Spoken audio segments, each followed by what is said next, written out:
Hey guys, Fantastic Mr. S here again, and you're watching Dangerously Rockin' Reviews! My friend Coke and I, who recently guest starred on my Who's Next review, had some sort of conversation about the bare naked ladies. And I gotta say, he's not a fan of them. I mean, I'm not the biggest fan of them myself, but I don't have a problem with them. I think they sound fine. But there is one song in particular that he really dreaded. It's called If I Had $1 Million, and hang on one moment. Oh, that's him. I better go find him.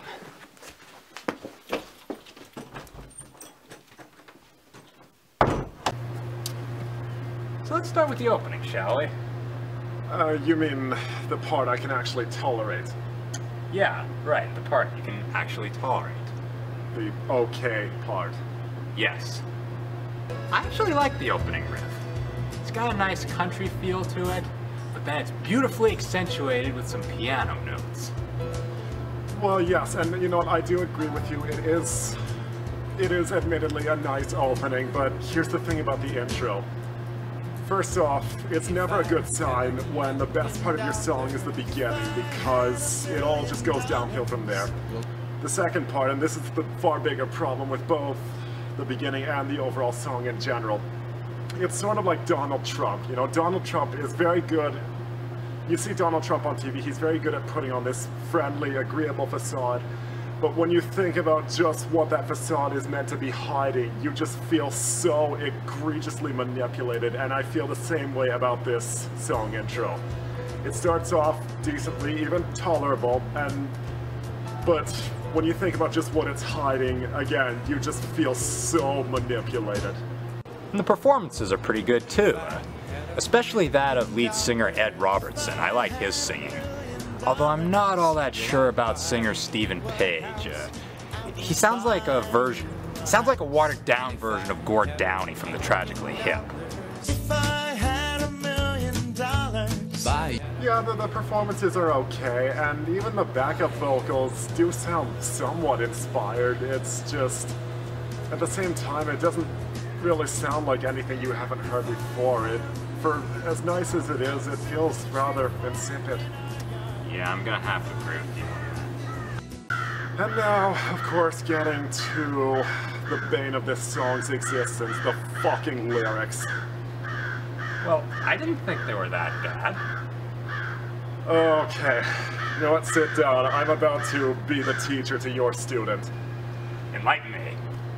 The lyrics to this song are so insulting, so obnoxiously stupid, and just so breathtakingly pointless that you find yourself questioning the very lifestyle that these lyrics are supposed to represent, which is allegedly the Canadian lifestyle. First of all, you are talking about all these things you would buy for your woman if you had $1 million. But here's the thing, buddy. You don't have $1 million.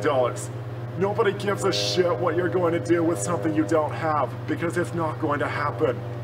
Yeah, so you'd buy a house. Well, okay, that's all fine and dandy, but you don't have that $1 million to buy that house right now, do ya?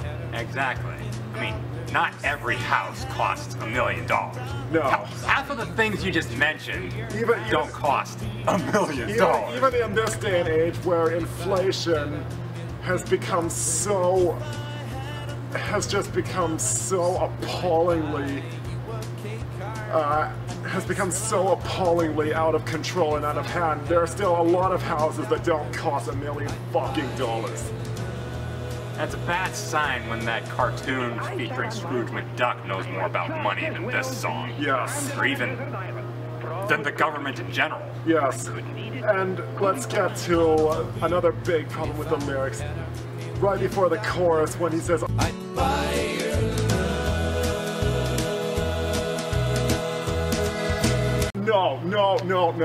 No.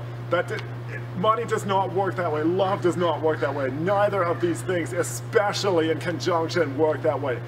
Well, it is metaphorical. I mean, yeah, it's not a great metaphor, but... Yeah, you know what?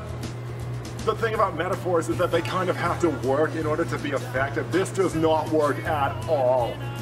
It just makes you sound materialistic, which, ironically, oh, that's what the whole fucking song must be like. Yeah, I agree with you, Coke.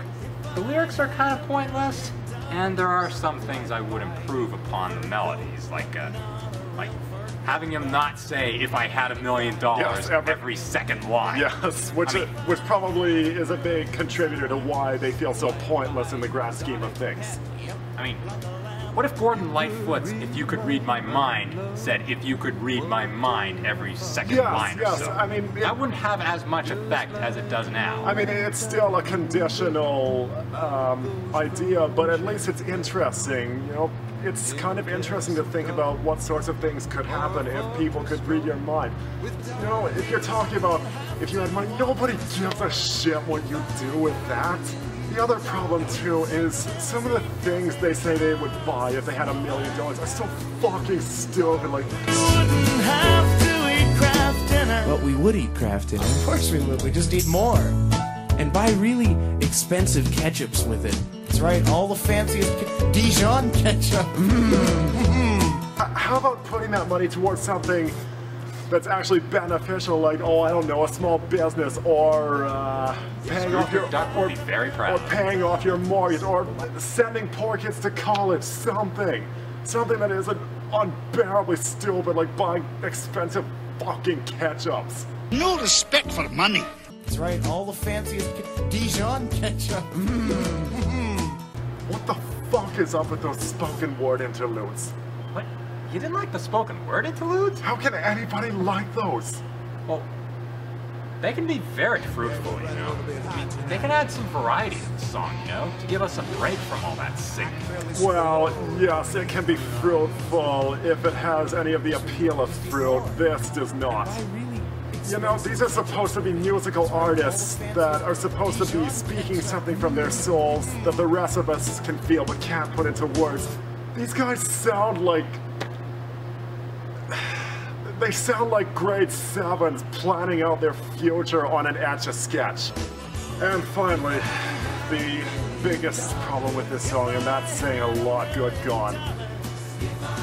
That final lyric, the crescendo of stupidity in music. If I had $1 million,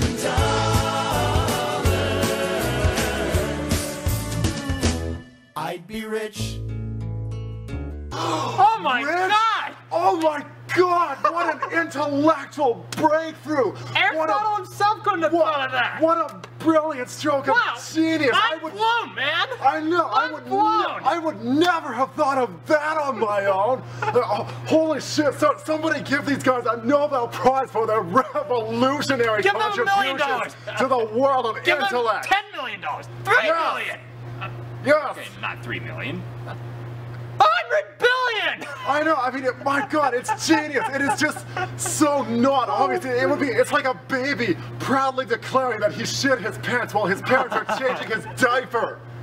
You know, that last line was so dumbly written. That was actually pretty funny. No, it's... I mean, think about it, dude. If I had $1 million... What is there to think about? I'd be rich. There is nothing funny. If you take anything away from this video, take this. There is nothing funny about insulting intelligence. You know what? This song is supposed to represent the Canadian lifestyle, but if that is supposed to be true, then by God does it make us Canadians look dumb. You know what? Never mind Celine Dion, never mind Justin Bieber. This song makes me embarrassed to be Canadian.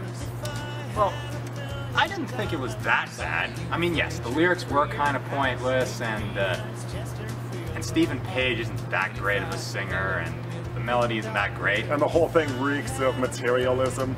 Yes, the whole thing reeks of materialism. But me? I actually thought it was pretty decent. It had some good instrumentation, it had a nice opening, it had some good performances otherwise. But it's not the most pointless song in the world. Oh, yeah, we're gonna get to that later. It kind of feels that way to me, but also it's one of those songs where the lyrics are just so insultingly dumb and god-awful that it completely overpowers any positives I might have had to say about the instrumentation. Or the vocals. Okay, now that that's settled, I'm gonna give this one a win. Win! I'm sorry, what? I'm giving it a win. Why? Weren't you paying attention to anything I was saying earlier, Coke? Yes, very attentively. That's why I'm so puzzled right now. Why, what are you gonna give it, an epic fail? No, I'm going to give it worse than an epic fail, and on that note, I think for this review you're going to have to invent a new category of verdict, because I'm going to give this epic abomination. Epic abomination! Alrighty then. Anyways, I am the fantastic Mr. S. And I'm Coke. And you're watching Dangerously Rockin' Reviews! Wow. That was great. That was great.